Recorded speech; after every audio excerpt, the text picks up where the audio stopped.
Here's a fun story for you. You asked a girl you liked out on a date and she said no. And you ended up telling yourself and your friends that, well, it's not a big deal. It's not like I had a major crush on her or something. Fun fact, you did. And you probably still do. Let me give you another example. You apply for a job at a company that you'd always wanted to work for. And after a week or so, you get a rejection email. You see where I'm going with this, right? You don't like the company anymore and you probably think to yourself, they have the most terrible hiring process. I'm really lucky that I'm not going there anyway. But why do we do this? This is where cognitive dissonance comes in. Let me explain. You are torn between two opposing thoughts. On one hand, you tell yourself, I really like her. And after she says no, you again think to yourself, I don't really like her. Or in the case of job application, the company was really amazing and you really wanted the job. But after you got the rejection email, suddenly it's not good enough. The company actually sucks. So what is cognitive dissonance? Whenever there is a clash between what we believe, like our values, opinions, or attitudes, and what we actually do, like our actions or behaviors, we get some sort of mismatch or dissonance in our head. Our brains crave consistency, and whenever our thoughts and our actions don't align, it's like static noise. We need to turn it off. But how do we do that? How do we reduce that dissonance or that noise in our head?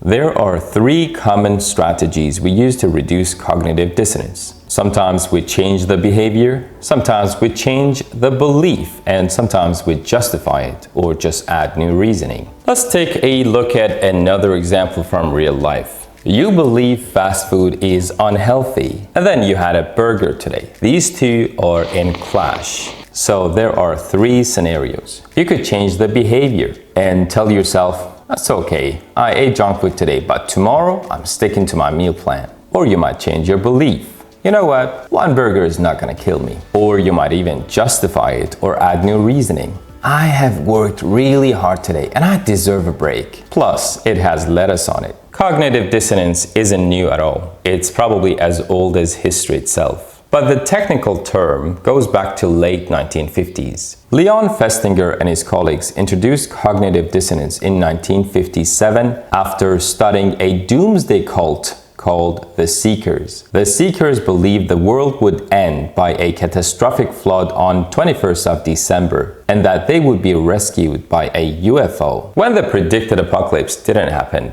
instead of giving up their beliefs, they actually claimed that it was their faith that saved the world. So Festinger and his colleagues realized that whenever people have some sort of clash between what they believe and what is in reality what they actually do, in order to regain consistency, they change the belief or they change the action or the behavior. To test this idea, Festinger conducted an experiment where participants performed a boring task and were paid either $1 or $20 to lie about it being enjoyable. Now I have a somewhat unusual request to make of you.